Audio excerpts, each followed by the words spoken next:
শুভ নামের এক কলেজের ছাত্র। ও খুব সাধারণ ছেলে, তবে ইদানিং একটা অদ্ভুত সমস্যায় ভুগছে।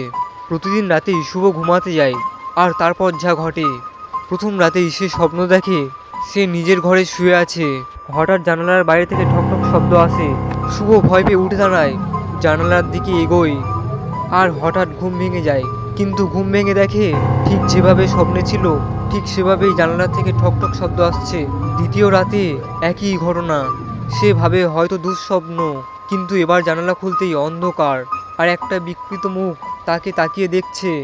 শুভ চিৎকার করতে যাবে, ঠিক তখনই আবার ঘুম ভেঙে যায়।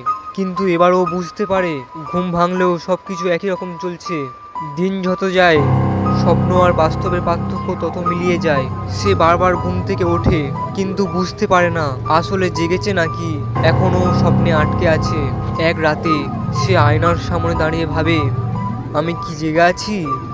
আয়নায় তার প্রতিচ্ছবি হেসে বলে, না শুভ, তুই তো এখনও ঘুমের ভিতরে আছিস।